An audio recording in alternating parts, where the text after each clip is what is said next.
they say that the eyes are the window to our souls. So maybe this is something that we should be grateful for.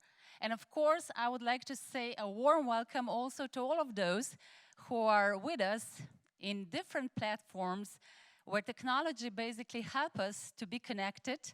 There are more than 250 people already waiting for this event, and I'm sure that more will be there. But now, at least we know it's not about numbers, it's about the contact. And I think that being together, meeting each other, though with masks, it really makes us more close together than ever. So with that, the topic of today's event is collaboration. And when talking about collaboration, maybe we will know even more why it's so important. With that, I would like to say a big thank you to the organizers of the Blitz Strategic Forum, who again made AmCham Slovenia a partner of the event. And of course, my gratefulness goes also to NIL, the company which has a headquarters here in Slovenia and is part of the global holding Consia.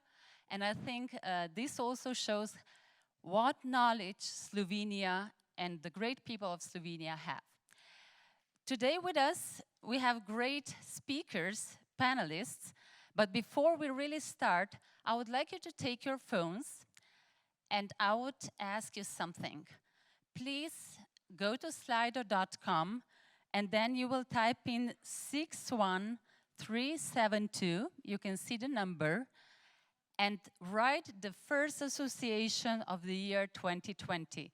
Please don't write COVID or Corona, but write something that basically, when you think about this year, which really started strangely, you think of. So I'll give you a few seconds or even a minute to that. So go to slido.com and then type in 61372. And this is also for all of you around the world who are with us, and tell us which is the first association that you have when you think about 2020. Change, changes, digitalization. We are on mute, what? Hopefully that's not true.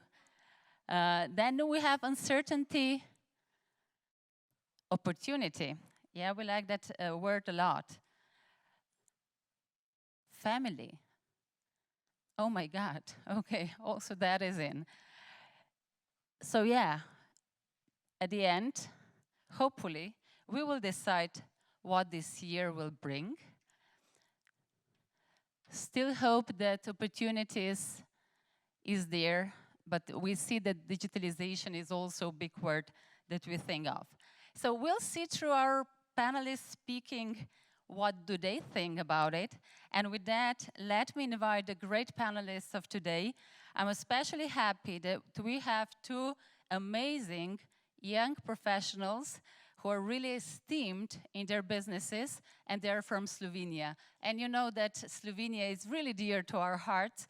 And with that, I would like to invite Igor Cesarec, Vice President and Global Economist Researcher at the Citigroup. So Igor, please welcome on stage.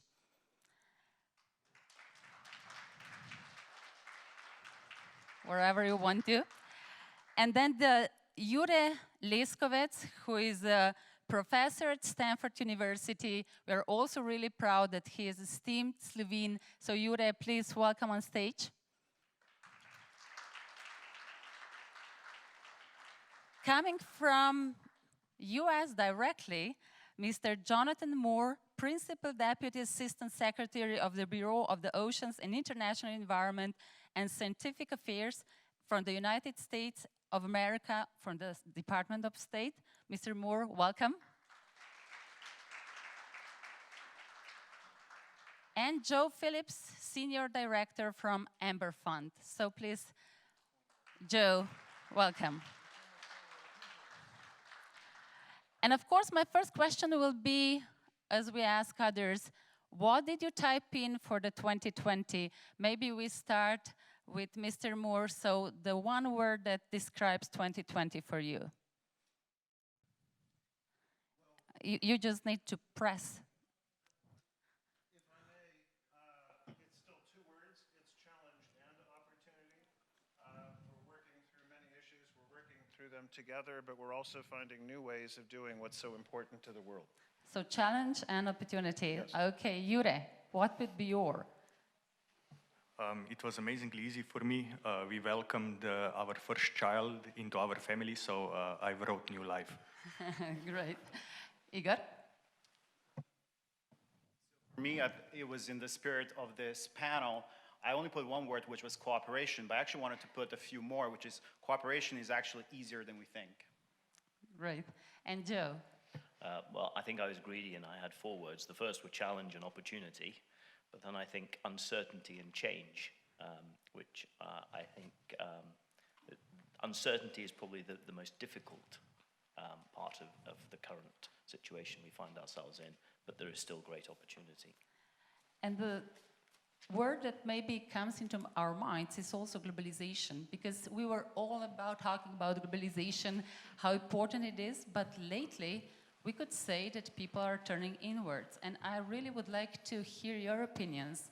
Do you think that this year is bringing sort of the end of globalization? Do we see that we will really be more regional, or there still is a way that we can globally cooperate? Maybe we start from you, Joe. I think it would be a great shame if it were the end of globalization as a trend. I think globalization has brought many benefits to us all. It's brought many challenges and difficulties as well in terms of people's identity and how they relate to their own communities and the outside world. But fundamentally, it's driven growth. It's allowed the exchange of ideas across the world. It's, I think, generally increased economic activity. I'm not an economist, but that's what my view would be. And therefore, I think it would be a great change, a great shame if this was the end of globalization. On the other hand, I think what this does allow us to do is pause and think about what we really want from globalization. I think it happens to us in many respects, and therefore this is an opportunity to think what it means and how do we, as regions or countries or areas within countries, relate to the outside world, and what's our role.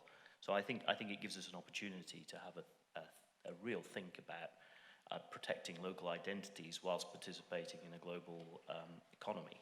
And I think digitalization is part of that, because one of the great things that digitalization does is it means that geography is not as important as it was, and therefore communities can remain where they are rather than all having to be drawn to this massive urbanization that we've seen going on over the last 40, 50 years.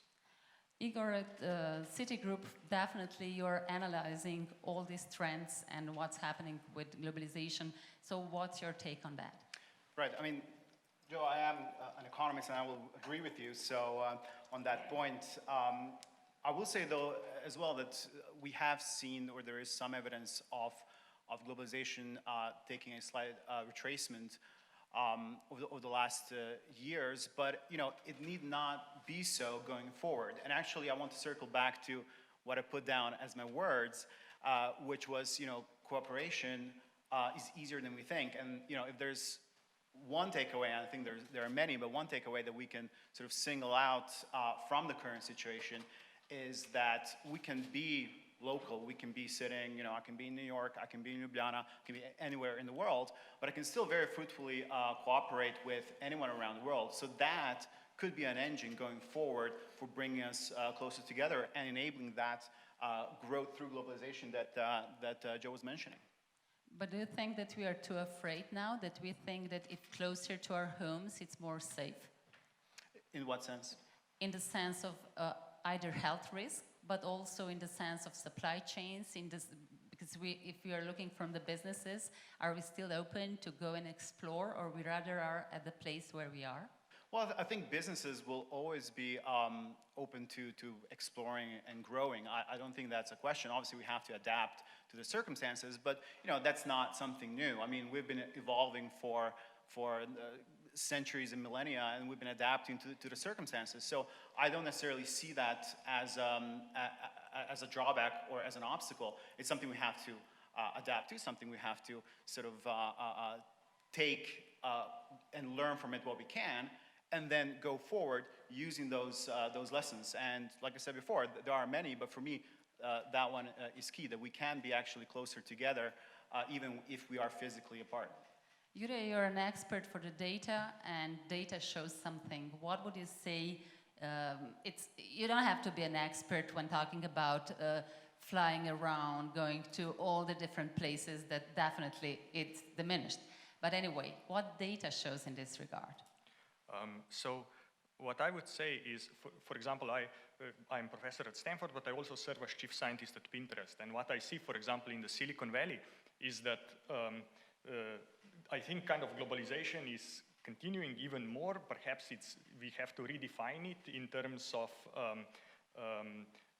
kind of how processes are being spread. But for example, what I see is that now more than ever, Silicon Valley is kind of willing to open, at Pinterest, we have just canceled a $100 million lease for an office in San Francisco. It was in news on Friday. And basically, the idea is that now we are going to have a lot of small offices all over the world, and perhaps not even offices, right? So I think the threshold for kind of business to move, or perhaps for, call them white-collar type jobs, is amazing, right? And I think this is a great opportunity, especially I think for, let's say, small nations or regions, because you don't necessarily need a critical mass and, bring in a huge investment. You can really kind of democratize access to jobs all over the world. And I think that's a huge opportunity, especially for, small nations, regions like us, like Slovenia. But here the question also goes that we know that sometimes when the critical mass of people working together can create special things.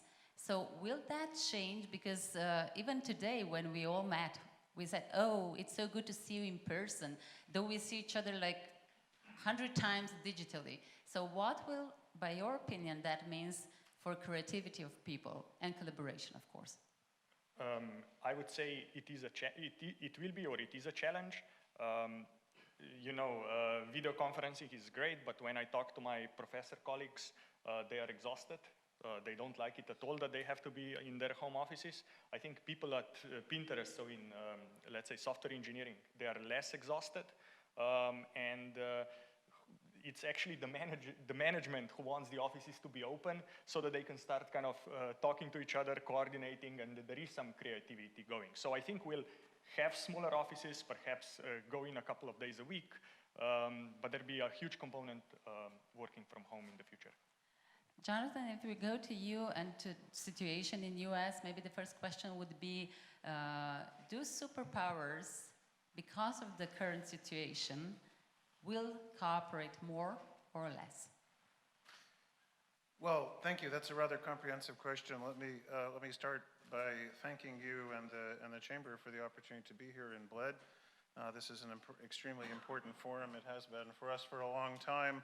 As neither being Slovene nor esteemed nor an expert, I'm especially grateful for the opportunity to take part. We find ourselves dealing with global threats and a global problem. This pandemic, which has many of us massed here and all around the world, a pandemic that came out of the illegal trade in wildlife, that is the direct cause for the problem that we are all facing and dealing with. The world has had to deal with other diseases that have animal origin, avian flu, swine flu, HIV. But COVID-19 has all of the origins we know about that came directly from wildlife, and all of us individually, nationally, regionally, globally are trying to deal with that. So partnerships are important as we pursue solutions. It's important that companies represented here today, active in Slovenia, the pharmaceutical industry in the United States and throughout the European Union, is working very hard to come up with medication and, of course, vaccines. It's deeply concerning that certain countries, including the Russian Federation and the People's Republic of China, are claiming to have come up with vaccines where the testing is not complete and there could be side effects and simply ineffective so-called vaccines coming from countries like that where, again, serious people in the United States and the European Union and elsewhere are looking for real solutions to that global problem that we're all stuck with. Dialogue is important. Personal interaction is important. Thank you again for bringing us all here. and not making this an exclusively virtual event.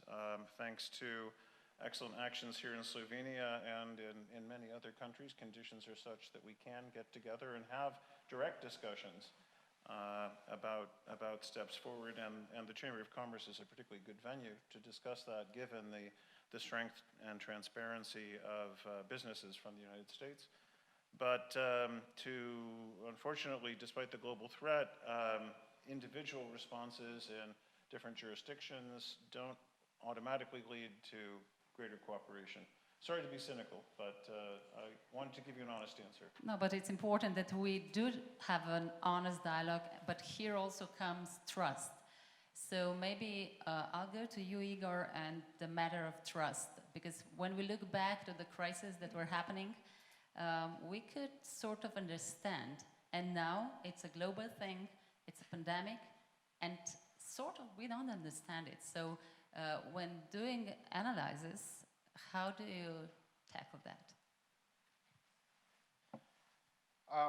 Aisha, I think that's spot on, actually. And you know, what I was sort of thinking about this theme of today's discussion, that was exactly one of the words that came up, even though I didn't put it onto the screen.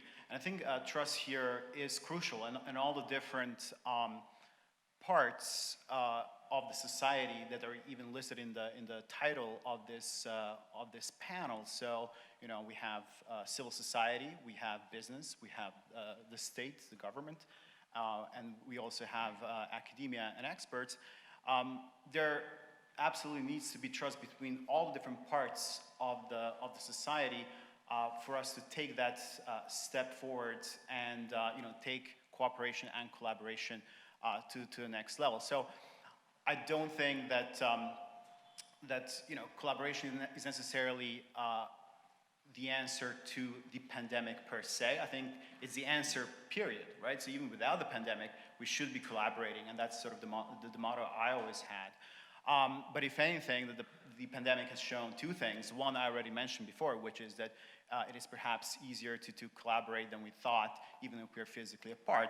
And the second one is it shows to what extent or how far we can go when we actually do that, right? If we just, you know, look around and sort of look at some of the things that the world has done over the last few months since the pandemic started, I think when that collaboration happened, we actually were able to sort of, you know, limit the first wave, we're able to make important strides towards the vaccine and so on and so forth. So it's definitely possible, but trust is that glue that puts all these things together.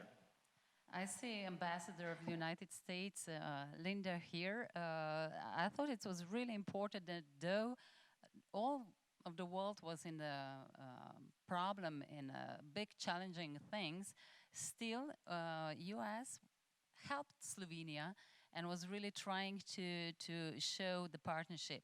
So maybe if I ask you, Jonathan, what was the first call in the US? Because still we know, and in European media, we would think that you're in a quite big problem because of the pandemics, but still we can see that around the world, still you want to show the partnership with the countries that basically collaborate with you. Thank you. Obviously, you know, the United States is proud to be a very long-standing partner with countries all around the world in multinational fora, with our NATO allies like Slovenia. Very pleased to build even stronger relationships, as our Secretary of State was able to do just a couple of weeks with the dynamic new government here in Slovenia. We are happy to be partners in humanitarian and in political and economic ways. The events around the world affect the United States. Many of the events in the United States affect the rest of the world. We recognize this. We are proud of a transparent and democratic society, the same sorts of transparent values shown by American business, which we want to foster for investment in Slovenia and all around the world. Not everyone agrees with us. We recognize that. We appreciate that. We're happy to have those discussions and those debates, explain our positions. Sometimes we might be the only country in the room with a set of views or values, We will express them, we will defend them, we will listen to others. Such is the nature of diplomacy, and by the way, personal and professional interaction. So that's something the United States has always been dedicated towards, and Ambassador Blanchard and her team certainly illustrate that very eloquently here in Slovenia. Indeed. So your values and being open and tell how it is this something that can be demonstrated first in academia and then second in business? Yeah, I think one thing that this pandemic in some sense taught us was also that when at the times of uncertainties, we need experts. And we need to kind of connect with them, try to get answers and make action. And here I think trust is amazingly important. And also communication and understanding that experts don't know everything and that sometimes they are even themselves a bit uncertain. But what we have seen, for example, at Stanford is that there is an amazing, right now actually, in terms of companies wanting to work with professors and wanting kind of to invest into knowledge and trying to lower this uncertainty, we see an amazing amount of interest in terms of companies working to, let's say, sponsor research projects and so on. It's kind of interesting that now in the time of crisis, businesses are kind of opening up to the university more than perhaps in the past to try to seek for answers. And then when experts also don't know exactly, how do you react then? Because I know that businesses want to have path, they want to know exactly. You can do simulations with data, but still sometimes you cannot be probably certain how to react then. What to say? I think an honest person will also admit what they don't know, and I think that's important. And it's important to understand, things that we know and things that we don't. What else to say? In terms of the healthy scientific debate, I think it's going on. I think we have to be a bit careful of the reactions on social media and things like that. Especially there were quite a few controversies. Even one of my Stanford colleagues was kind of heavily attacked, and he's a world famous statistician about analyzing data and trying to understand how the COVID situation will evolve. But as I said, like for example, our group as well, we are actively working on tools, methods to do forecasting of how the coronavirus or COVID disease is going to spread.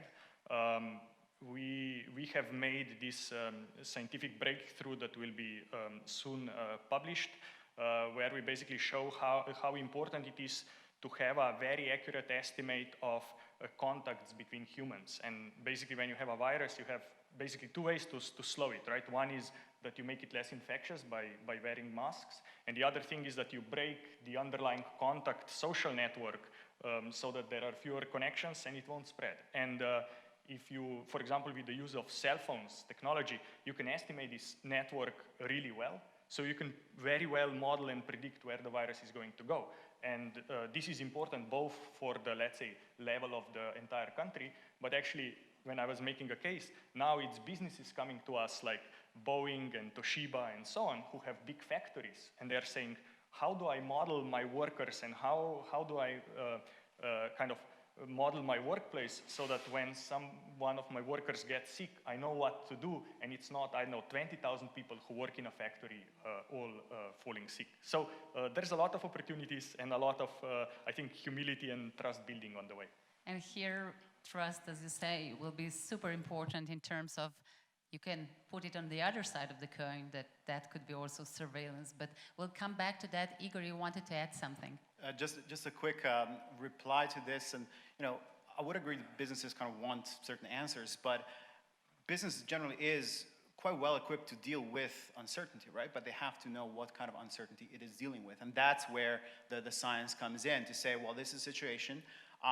This is how we quantify the risk of this, of that. What makes it especially hard in this situation, and we do a lot of forecasting about the global economy and how the recovery and the rebound from the current situation is going to look like.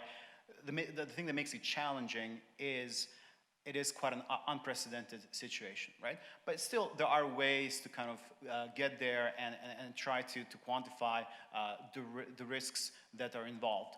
And I wanted to quickly expand upon the point that you had mentioned, which is about communication, right? And I think that's crucial coming from scientists and experts of any sort, right?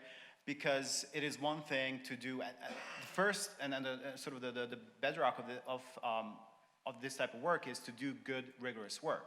But then the next step is to be able to communicate it outwardly to the general public, right? And without that piece of the puzzle, I think you know, the first part sort of is less effective. So we have to make sure that, you know, experts, be it on the academic side, on the business side, wherever, are able to sort of put forth and explain clearly you know, their findings and you know, quantify those risks that we were talking about before. And here, definitely, we're happy to have all the platforms and social media, but again, we know what challenges it can bring, and let's discuss this a bit later as well. But first, I would like to ask you, Joe, Amber Fund is involved in 3Cs initiative. Maybe if you give us a bit of perspective, probably many of you know what this initiative is, but anyway, if you can tell us why this was built and how come Amber is now part of it.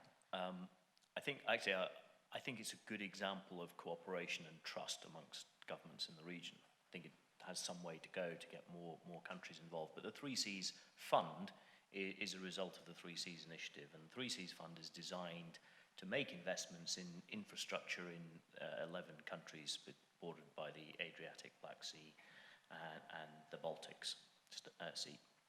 And it's not designed to completely on its own deliver the infrastructure that's needed to address the infrastructure gap. There's about approximately 500 billion of infrastructure required in energy, transportation, and digital infrastructure in the region by 2030. The fund itself is not going to invest 500 billion, but what it is going to do, and I think this is a great example of cooperation between government and private sector, is it is designed to directly invest in a number of infrastructure assets, but it's also designed to encourage other private capital to invest in the fund alongside governments, and more than that, encourage infrastructure funds to see Central and Eastern Europe as an area of opportunity. I mean, the reality is that Western Europe and the UK is awash with liquidity when it comes to infrastructure, and that has been used very effectively, not only to deliver infrastructure, but to deliver it at actually very low cost in terms of the cost of that capital. That hasn't happened to the same degree in Central and Eastern Europe, and this is designed to be the fund that helps unlock that, to show that government and private investors can successfully collaborate to deliver good value and new infrastructure in the region. And it's designed as well to going back to a theme about the globalization versus localization, it's designed to address a number of issues around energy security as well, which is a balance. It's not saying that, you know, the region is closed to external markets. It's the balance of trying to create energy infrastructure that permits the region to have energy security whilst trading with other parts of the world. And we'll come back to that, Joe, in terms of why it matters that governments, businesses, academia, and civil society are working together. But before that, we'll move to Paris, and we'll see Mr. Knutsnet, who is Deputy Secretary General at OECD. As OECD is also a vehicle that can empower collaboration, and I hope now that humanity and technology will work together, and that we'll really move to Paris to meet Mr. Knutsnet, who is basically in charge. His portfolio includes many things, amongst others, also the science, technology, innovation, environment, entrepreneurship. So hopefully now we can move, because he's waiting us. I'm looking at really important people there. So hello, Mr. Knutsnet. Hello, Bled. I'm very sorry I can't join you this year physically. I have very fond memories of my visit to Bled last year and my participation in the strategic forum. But that's how it goes. I'm glad at least to be able to join virtually. And I also wish that I could completely join what I thought was a really good one-liner, that cooperation is much more easy than we think. because all of 2020 I've been thinking that cooperation seems to be much more difficult than we think. And I do fear that globalization is at risk in 2020. If we look at globalization as if we measure it as trade as a fraction of GDP, actually globalization peaked already in 2009. And in that sense, you could say that this corona crisis has accelerated megatrends that were already underway. Geopolitical turmoil, perhaps an accelerated Cold War, also deglobalization. But then, and I agree with one of my fellow speakers in the panel, that maybe the positive accelerator in the crisis so far has been the digital transformation. I see the risk of deglobalization really stemming from two sources. One is the microeconomic level, where businesses, of course, are worried about the very long global value chains that have been accompanying globalization for so many years. There is a new unpredictability and vulnerability that businesses are taking into account. So they're going from, to put it in a popular manner, they're going maybe from just in time to just in case, from offshoring to nearshoring. And the result of all this, it could be shortened global value chains to the detriment of global trade and globalization. And I think we'll all be poorer for it. The other source of deglobalization is, of course, governments also sensing this unpredictability and will not feel that they cannot face their voters without more certainty about the delivery of food and medicine, perhaps also telecommunications. So we have actually both from the business side and the government side some sources of unpredictability here. My worry, of course, is that this will turn into more protectionism and nationalism, which will further detriment the prospect for cooperation. This is ironic because I think the crisis has shown that cooperation is probably more needed now than ever before. If we look at the big challenges facing us now, trade, climate, cyberspace, geopolitical complications and so on, we probably need cooperation in the world more now than ever. I'm a little bit skeptical about the multilateral level. I think what we've seen over the last couple of years, and actually also during the corona crisis, that cooperation at the global level seems to be in for a hard time.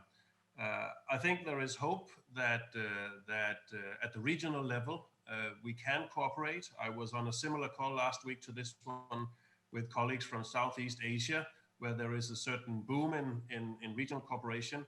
I think after a slow start, the EU has also picked up its cooperation in face of cooperation. I think this can easily go for the Western Balkans as well, and Central Eastern Europe.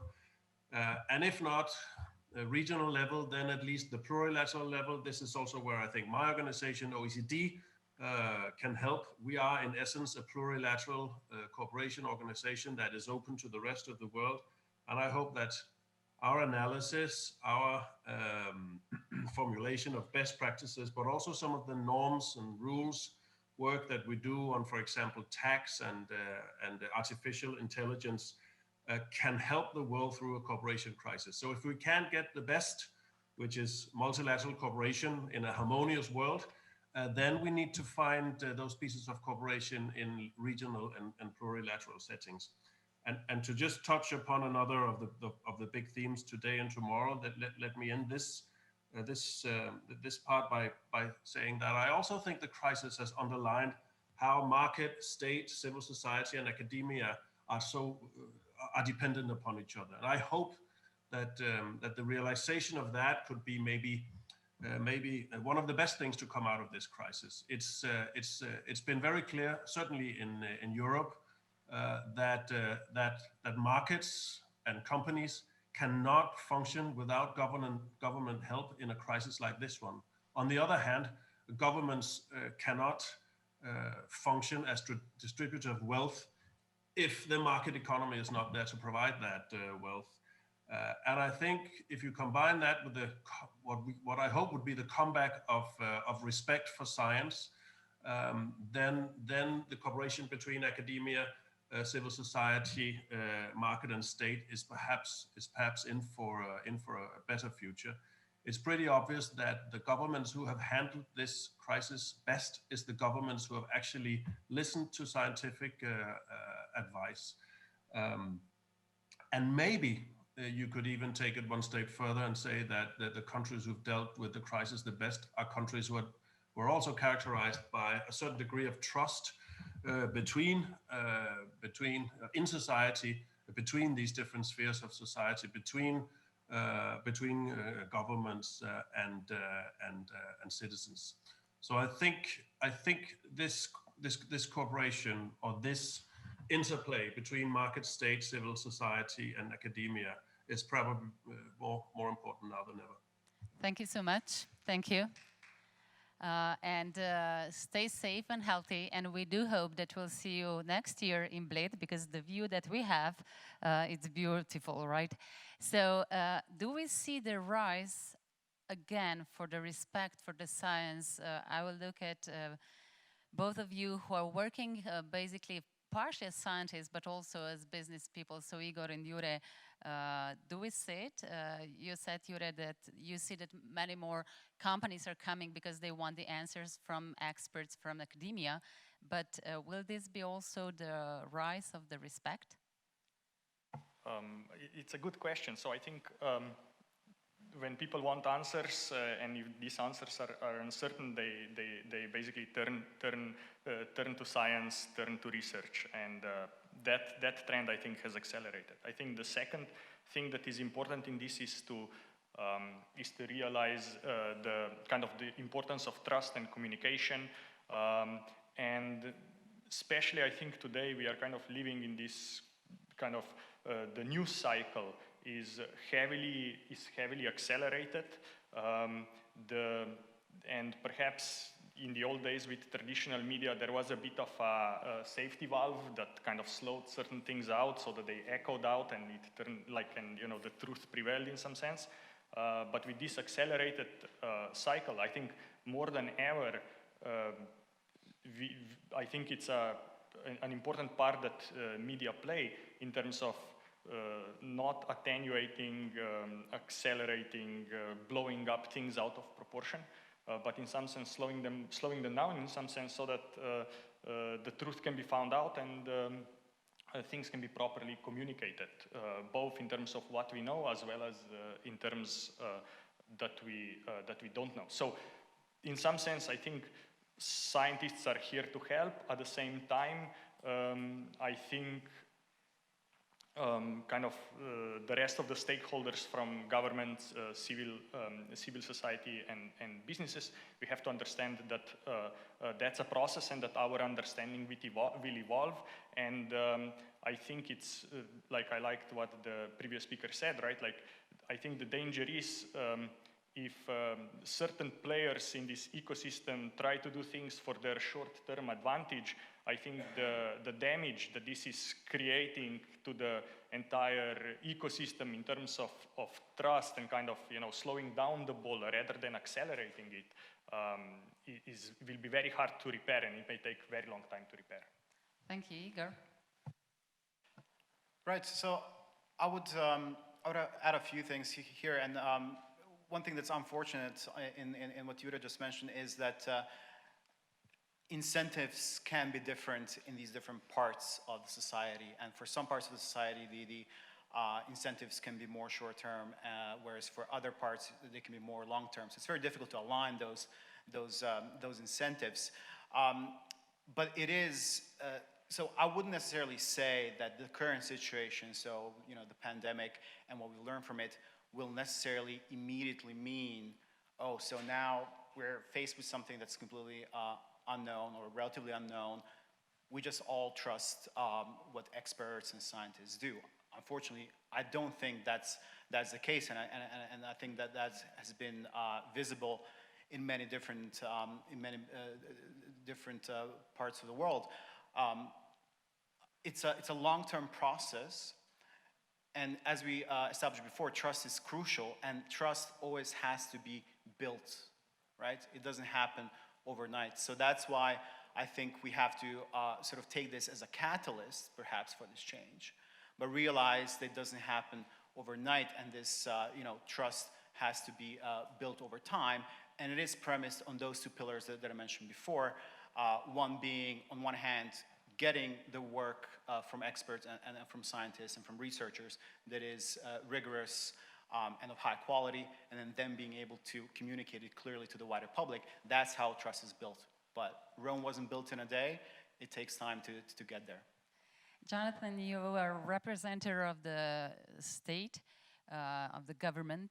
So in this regard, do you think that governments do listen enough to academia and to the scientists? Do you think that helping to gain this trust to the broader public, it's also part of the government's role to do? Or scientists are alone in there to show why they're important and why do we need to listen to them? Listen, I think it's clear. In any democratic society, you listen to as many sources and you gather as much information as you can. You have to trust the experts and the scientists. You also have to trust your people. In looking at this crisis again, COVID-19, there have been many questions and many debates. It's very unfortunate that at the beginning of the crisis as it was developing, when people were turning to the World Health Organization, for example, for expertise and scientific and medical answers, instead there was political manipulation, denying that COVID-19 was a public health emergency of international concern, and it was, helping get the message out that COVID was not shared person to person, which turned out very much not to be the case. When you look at an issue Joe mentioned, like energy security, all over Europe, you see countries that have taken a very scientific and professional approach to that. Slovenia is one of them. By having a very high-quality nuclear power plant, Slovenia is helping to deal with environmental challenges. There are a lot of countries elsewhere in Europe who made exclusively political rather than scientific decisions to not pursue nuclear power. So on any number of issues, there are going to be these national debates, such as the nature of democracy. The people in countries, the politicians they elect, and as well as the experts, all play a role in that process. Maybe, Joe, if I can ask you, as being an investor, a businessman, when we were seeing 3Cs as an initiative, maybe there was a sense that there is no ownership.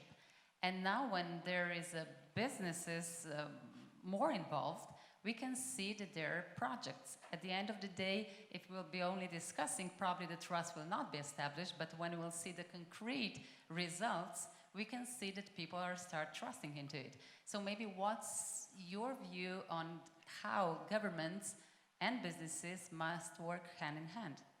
So I think there are a number of points I'd like to pick up as well on what's just been said. I think there is it is very important that every part of society plays a role in educating and learning about the world as it develops. There are no, unfortunately, simple answers. That's why there's debate, that's why there's scientific rigor. We all have to find a way to play our role in that. And I believe that one of the challenges we face today in this increasingly global environment in terms of the flow of news, and one of the panelists has already referred to how quickly that happens, is how we moderate that in a way that allows people to understand the difficult issues and allows them to reach sensible conclusions. I don't mean censor, I mean moderate as in explain the context. And I think that's a challenge in the modern world because the not the soundbite these days, but the sort of digital social media 30-second attention span, it's very hard to do that. So I think that is a challenge for all of us because it doesn't allow for education and debate. So I think that I don't have an answer to that. I don't think any of us have an answer to it, but it's clearly an issue. The second thing is that then impacts on trust because governments and businesses make decisions, say what they're going to do, And unless people can understand why they've done them and what the objective is and why the decision was made, it's very hard to develop that trust in that decision. On a positive note, I would say that the 3Cs initiative, which is largely a political initiative, the decision to launch an infrastructure fund, I think, was very timely because it was launched before the COVID crisis. But I think today it appears to be a very prescient decision, and I think that as a result of the COVID crisis in some ways, it's garnered more support from the various countries in the region. So originally the 3Cs fund was established by Poland and Romania, and it was a very forward-looking decision. And it wasn't just about financing the project, it was about bringing private capital in together. And now we're beginning to see significant engagement from many countries in the region who want to participate in the 3Cs fund. And they see it as a way of delivering short-term infrastructure investment, but longer-term bringing more private capital. So I think the crisis has forced governments to look again at how they deal with infrastructure, how they can multiply the effect of their capital and build a long-term investment environment that allows the delivery of projects to address this infrastructure gap and also some of the political issues they face around energy security, which is significant in certain countries in the region. So I think overall, the 3Cs fund has been a good example of cooperation, a good example of not just short-term thinking, but long-term thinking intelligently about how to deliver an investable environment. And finally, it's benefited from the COVID crisis. So, it is a positive that more countries are engaging. I think without the crisis, I suspect it would have languished a little bit other than the original sponsors. So, that fills me with great optimism that as a society, we are good at dealing with challenges generally, particularly in Europe. We sometimes make the wrong decision. I mean, I live in the UK, and we don't exactly have the moral high ground on intelligent decisions at the moment. But I remain optimistic that it won't be as bad as everyone says it's going to be, because we are good at dealing with things. That's the nature of human society, I think. So I think the 3Cs fund is one of those positives out of this crisis, and we've got to find those positives and make the most of them. I think that's also important, and that will cause people and businesses to trust government and one another. Which is a really good thing to mention. I hear a lot of trust and collaboration, and one thing definitely, as we are discussing, maybe that we don't have enough trust amongst ourselves. One thing that I would like to now check with Jan Bervar, who is coming from as a security architect from Concha Group, is that do we trust too much to the digital platforms and to digital world? Because sometimes we do put all the lockers and all the things to our physical presences and the mask and everything. Do we have enough masks in the digital world? Please, Jan, join me here. So you are expert from the field. Do we trust it too much? Well, when you see opportunity, I see risk. And I don't want to be too negative about it, but I think this situation has really brought in us a different way of thinking about how we can actually tackle complex problems. And I live in a world for like 20, 30 years where I had tackled even more difficult problems, I think, in my opinion, which is the world of cybercrime and trust. And as we are solving a huge problem in the world, obviously, there's also like a shadow pandemic going on for a long, long time, which is that of digital crime. And that kind of pandemic is getting worse combined with the current pandemic, because as we are seeing the cyber criminals inventing new business models, it's not about an arms race and trust. It's about actually cyber crime inventing business models that actually now work in the last 5 years, combined with the current pandemic, which is actually forcing us to work in a more distributed fashion. Those two things will become even more risky. So as we were typically behind the closed doors of our organizations, and now everybody's saying collaborate more, distribute more, stay at home, the risks actually increase. And that's, I think, something which will stay with us for a long time, even when we solve the current issue. Thank you so much, Jan. Probably this is something that we should also be aware of in terms that in the physical world and in the mixed realities, maybe we will solve all the problems, but what about our reality as a digital one? So maybe here I'll go to Jure. Jure, you're definitely living these two realities a long time, also the artificial intelligence, all the things that you are knowing a lot about, but sometimes when dealing with a pandemic crisis, health pandemic, we forget about what Jan just mentioned. Yeah, I think that's an excellent point. It is very interesting if you think about it, right? Because I would say even like citizens, right? Like when we were talking about COVID tracking apps and so on, I'm now helping Slovenian government work it out with Apple so that we also have a Apple version of the COVID-19 tracking app, the German app, but kind of translated. I think what we are almost seeing from the general public is that they trust Google and Apple more than they trust their governments to do the right thing, which is kind of interesting. Right, so that I think is one interesting thing. Another interesting observation, I think, is that we saw out of this crisis, like if we talk about digital transformation, somebody who really needs digital transformation is government. I think, like before we were talking about science and so on, many scientific labs, including my own, we basically dropped everything and said, how can we respond, how can we help? I also work closely with Chan Zuckerberg BioHub initiative, which is like a huge biology, medicine research institute between Stanford, Berkeley, and University of California, San Francisco. And there also, they stopped everything they were doing and they focused on COVID testing and building tools for that. Another thing that is important is as we are working with local Californian government, so this is more like at the, let's say, county level, we see how under-equipped they are in some sense, that they don't really have data, and they don't have data in real time, or the data comes with after a very long lag. So I think one important aspect that this showed is that perhaps businesses have shorter, faster decision times, they are more digitized, and it seems that kind of the government is lacking behind, which makes it hard for them to respond in a timely manner. And of course, without data and up-to-date data, it's very hard to make decisions, right? So a joke, right? Like statisticians say, in God we trust, but everyone else must bring data, right? So that's kind of, and it's hard, right? Without data, that's kind of the point. So these are, I think, some of the things I wanted to bring up.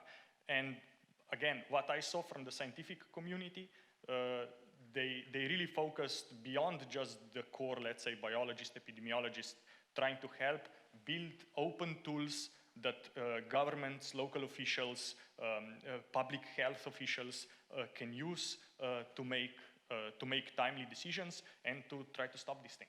And this is probably also the call for the governments out there to go and decide upon data. Maybe, Jonathan, if you would comment on that, do you think that governments run fast enough in digitalizing, or you are really lacking behind? Well, thanks. I mean, where we are, obviously, working very closely with Silicon Valley, with the scientific community, we want to see as many ways as possible to gather the information, but also to protect information. As you were saying, I mean, there are so many issues, this other sort of digital pandemic that's out there, the possibility for manipulation of people's private information, making sure that's protected. Even in the State Department over the past few years, what you are able to, for example, information about employees, their medical records, their security records, their financial records, how people are traced, all of these different applications and types of software that people are using can be manipulated. Can they be used by hostile regimes, including including facial recognition technology and many other aspects. It's an extremely complicated area. We need to gather as much information as possible. Certainly, all of the medical experts I've spoken to with regard to COVID-19 are very concerned about contact tracing.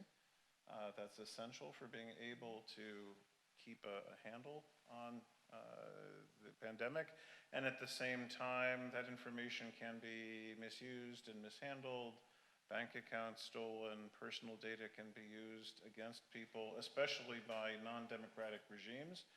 To state the obvious and to yet again confirm I'm not an expert, I'll just finish with this.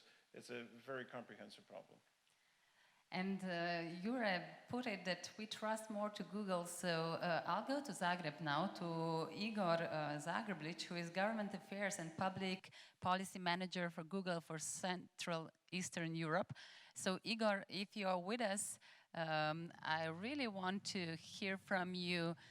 Do we trust Google? Because we Google it, we live it, or if we don't do it, then it's hard. So how do you establish this trust and how do you cooperate with governments?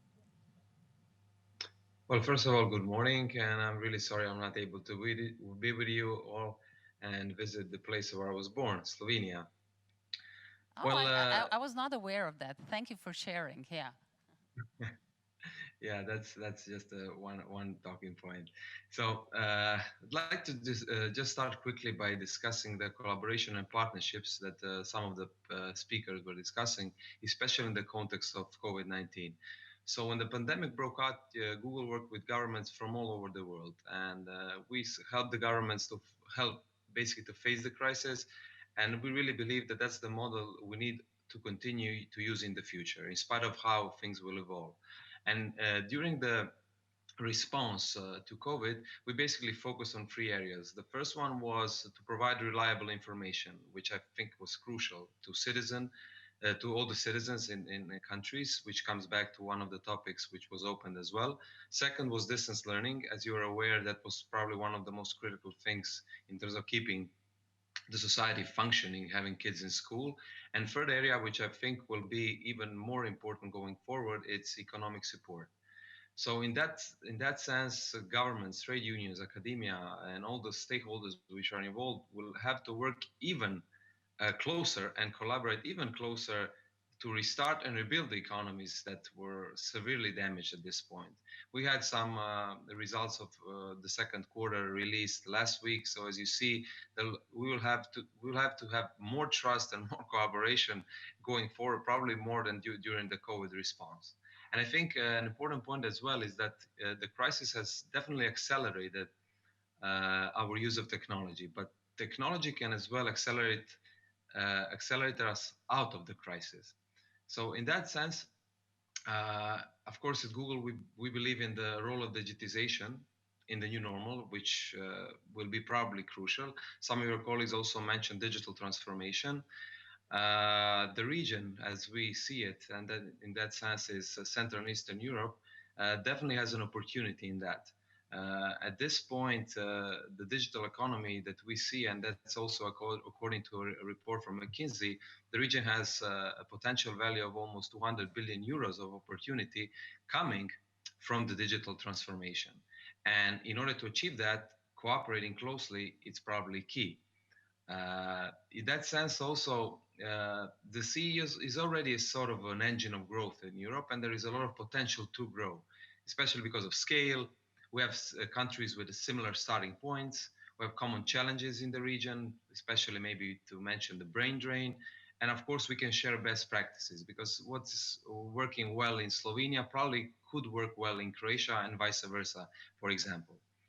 On the other hand, which was also mentioned by some of your colleagues, is we've seen in the past few months some new concepts being developed and introduced by policymakers, which actually go and counteract globalization, trade, and collaboration. And in our case, what we've seen is something which is called digital sovereignty. It includes various forms of control, autonomy over digital technologies, independence, and so on. And we really think that if defined wrongly, it will definitely reduce Europe's international competitiveness and also access to the cutting edge technologies. Your colleagues who works colleague who works in Silicon Valley and Stanford definitely understands this position. At the same time, the economic and innovation benefits that Europe would gain would be diminished. Probably some of you are aware, by 2015, there's a studies that EU 28 member countries will participate in the global GDP under 9%. So definitely Europe, I'm not sure, can afford being closed, tightened, and restrict international cooperation, market integration, and especially transatlantic partnership, which I think for this region is probably key. So I think going forward in terms of the policymaker side, countries and European Union should compete how to be a global leader in economic innovation, not regulation. Finally, the trends which we see in behind the mountain, or maybe even already here, is that the first pandemic has taken place definitely in the digital world, and the role technology played was probably critical.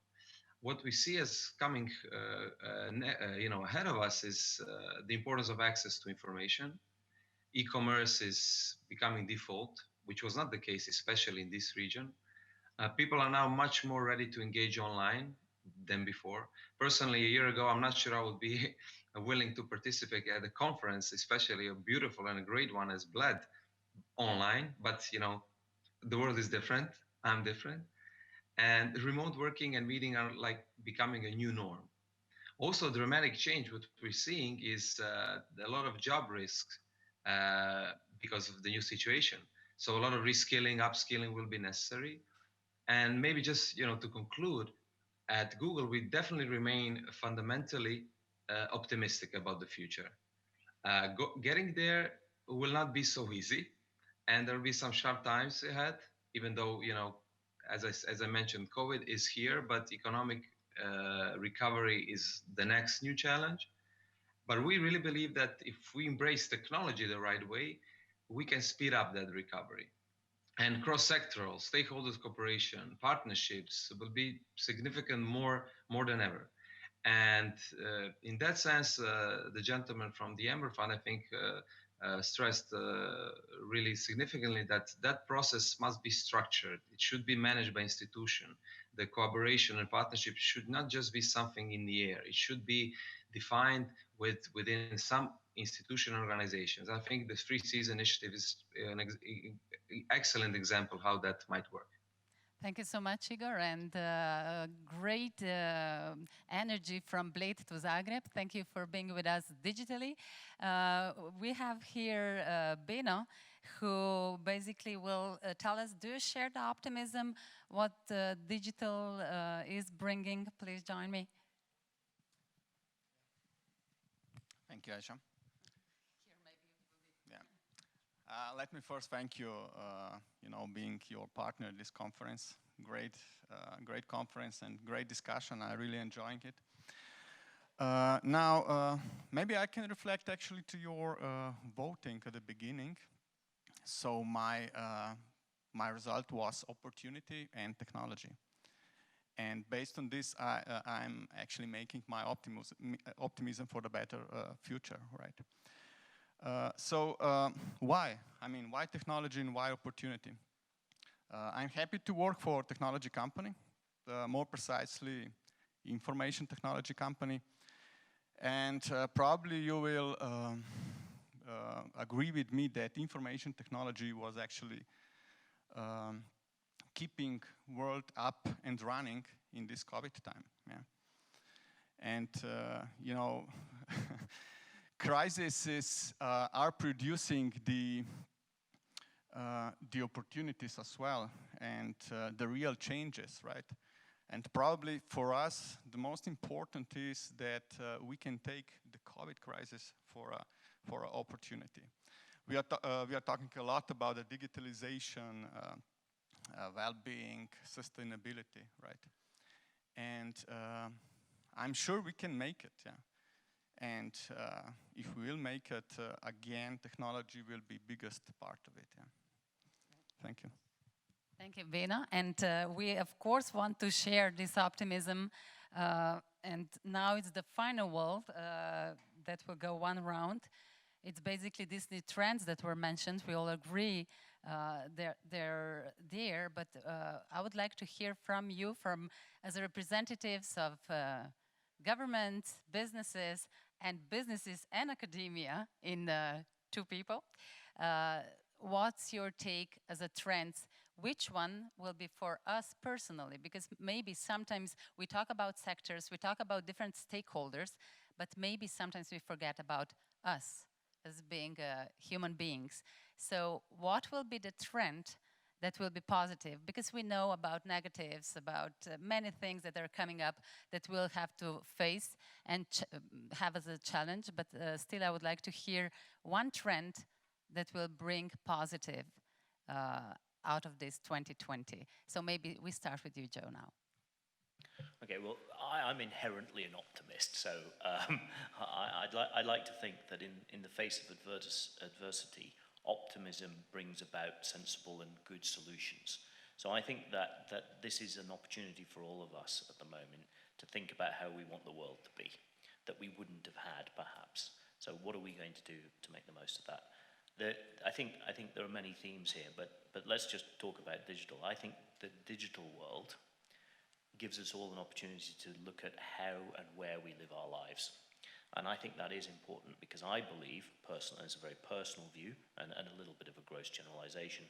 One of the things we've seen throughout Europe is increasing urbanization, leaving other areas behind. And that creates tension in society. And I think remote working, digitalization, providing digital infrastructure helps redress that balance and gives opportunity to all regions within a country and countries irregardless of where they're geographically situated. So I think investment in digital infrastructure and giving people the right balance between where they live, what they do for a living is a great opportunity. And I see that as something that will influence us positively going forward. I will say one final thing, just to carry on what the gentleman from Google said. Whilst I wasn't born in Slovenia, I do like to think of myself as an honorary Slovenian because I have stood on the top of Triglav a number of years ago, and it was a wonderful experience. So I'm optimistic. I think digital is an important part of the world. You have a Slovene heart, as you were on Triglav, so good to have you. Igor. Thank you.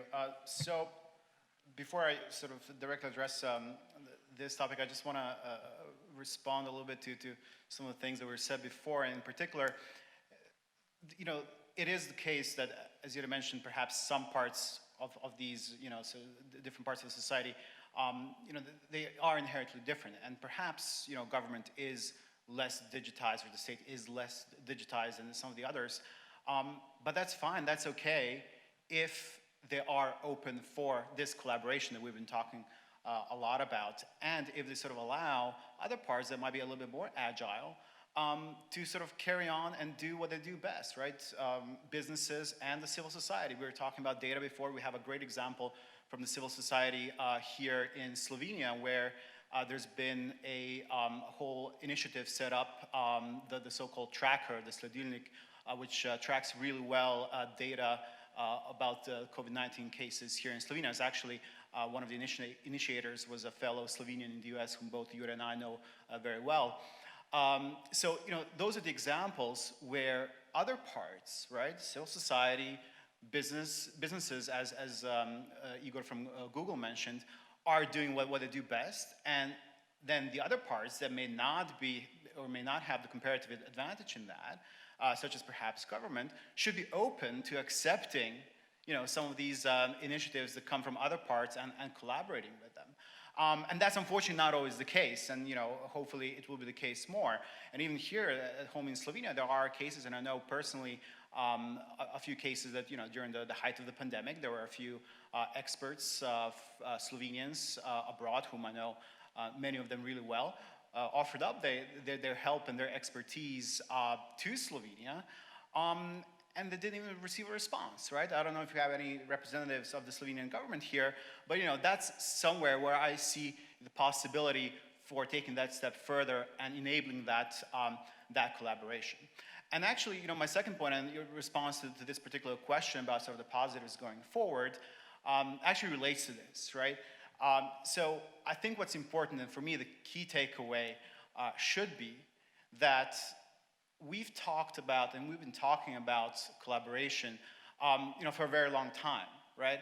And that's great, but for me personally, I think action is that next step that's actually the more important one that kind of stands on the discussion, but you need to make that next step and do the action. So perhaps a positive from the current situation can be this call to action and say, well, look, we've talked about it. Let's do something, right? And maybe we can do even an exercise here in this room. I mean, I'll look around the room. We have many esteemed guests.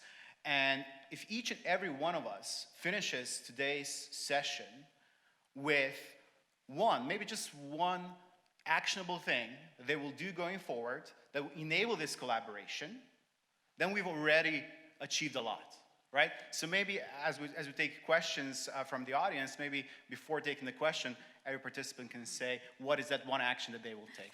Igor, I'm so happy because you made this easy for me, because AmCham Slovenia is known as being really on spot by collaborating with different stakeholders. So with me, it will be easy. I can ask as many questions I want before I need to give an example. But I'll go to Jure. You mentioned you're a proud new father. What will Eva get out of this crisis? How you will make her life better? Yeah, that's I think it's amazingly exciting time. Like, I'm really excited, and here I wrote down kind of how I think things are and so on, right? So I agree, like, it was an excellent discussion, and I like the points about kind of this traditional globalization of supply chains. You produce something, you put it on the container, and then, it appears somewhere else, and they do something and put it on another container, and so on. So that perhaps is finishing, or decreasing, which I think in some sense perhaps might be fine, right? What is happening is that this localization is happening, or regionalization as we called it. And I see this as almost like as another democratizer in the following sense, right? This means that a lot of new types of jobs that perhaps were overseas might move and provide opportunities for people. At the same time, I think what is happening is that at this highly skilled level, opportunities for remote work are increasing, which I think brings another kind of great opportunity to reverse the brain drain. Because now, in some sense, many countries, including Slovenia, right, like, we are really trying to reverse the brain drain, and kind of encourage some kind of circulation. And with these types of digitalization, with ability to do remote work, you don't have to be in a given location to do, let's say, highly skilled, high value add type work, which is already, I think, exciting and very interesting. So I see it again as an opportunity for countries, and perhaps in some sense just expansion or some kind of upgrading of globalization. The other thing that we were talking about is this notion of digitalization, but I really see it as an opportunity for new business models, in a sense of how do you connect online with the offline, right? How do you enable people to do in their offline world things they want to do in a new way that they can kind of explore online, get, I don't know, the supplies they need, make decisions they need, and be able to live their lives, right? So, for example, e-commerce was one such example. Conferences migrating online is another one. Education is yet another one. So being able to build these connectors between online and offline, so that the online world is not just some place where we go, have fun, and waste time, but somehow it allows us to manage our offline world, our lives, in a better way, and have time to spend more time with family. So I'm, in some sense, excited about all that, especially this aspect of kind of reversing the brain drain, allowing the highly skilled to also work remotely, which is exciting for nations like Slovenia. Great, thank you. And the last word will go to you, Jonathan. Share some optimism here with us. I'm very happy to do that. I'll follow Joe's lead. I'm very much an optimist as well. You started this session today by asking us to come up with one word, and I came up with two. In some languages, English is not one of them. Challenge and opportunity are in fact one word and the same thing. Recovery from what we're going through now is an opportunity to be seized on, a challenge to be overcome. Countries like Slovenia can do that by being transparent, by looking at their geographical location, by, for example, looking at the potential for being an energy hub, looking at energy security. There are many opportunities to build on as we move through the challenges, and certainly businesses in the United States and transatlantic partners and others are keen to build on those for the specific economic opportunities. I would point more to Igor's expertise in Citigroup, but from a governmental position, all of us are committed to overcoming the challenge, seizing the opportunity in a transparent and open world where there are many challenges to that, but countries like the United States, Slovenia, and others with the right democratic outlook can overcome all of this. Thank you so much. And with that, I'll just say thank you to all of you that are here in person. It's really good to feel you, as well as all of you who were with us digitally, because it was really good to have you. And with that, we say just a call to action, as Igor said. You should decide what will you do concretely for collaboration. And I know many ideas are sparkling now there.